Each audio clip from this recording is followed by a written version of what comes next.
Hi friends, நான் உங்கள் இந்திரா பேசுகிறேன்.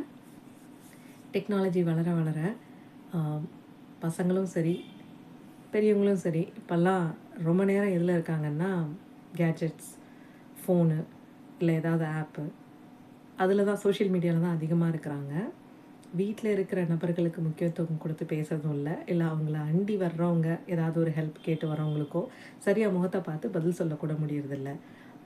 பசங்க பெற்றவங்கள மதிக்காமல் எப்போ பாரு விளையாடிட்டே இருக்கிறது, இல்லை வேறு ஏதாவது பார்த்துட்ருக்குது, இது எல்லாமே நடக்குது. இது நாளடைவில் எங்கே கொண்டு போய் நிப்பாட்ட போகுதுன்னா, மனுஷங்களுக்குள்ள நாம் பேசுகிறதுக்கே நம்ம தனியாக இனிமேல் ட்ரைனிங் எடுக்கணும். இப்போ நிறையா ட்ரைனிங் ஆன்லைனில் போய்கிட்டு இருக்கு. இனிமேல் மக்களுக்குள்ளே பேசுகிறதுக்கே எப்படி பேசணும்னு தெரியல, ஒருத்தரை பார்த்து கண்ணை பார்த்து எப்படி பேசணும்னு தெரில, சிரிக்க தெரியல, கம்யூனிகேட் பண்ண தெரியலன்ற லெவலில் போய் நிற்கும்.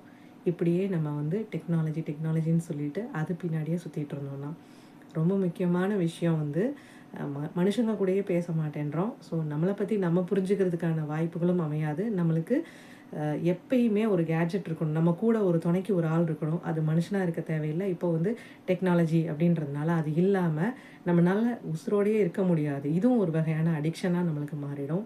ஸோ இது எல்லாருக்குமான பதிவு. முடிஞ்ச அளவுக்கு தேவையான நேரத்தை தவிர மற்ற நேரங்களில் இந்த கேட்ஜெட்ஸ் யூஸ் பண்ணாமல் மக்களோடு இருங்க, முக்கியமாக உங்களோட இருங்க. அது இன்னும் நிறையா கதவுகளை உங்களுக்கு வாய்ப்புகளை திறந்து வைக்கும் அப்படின்றதுக்கான பதிவு தான் இது. இதுவும் லா ஆஃப் அட்ராக்ஷன் கீழே நிச்சயமாக வரும். ஏன்னா எதை இருக்கிறீங்கன்றது உண்டு.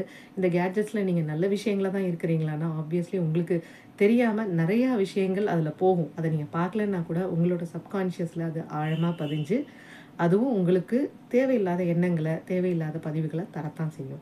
ஸோ இதை கொஞ்சம் அவாய்ட் பண்ணிக்கிறது ரொம்பவே நல்லது. தேங்க்யூ.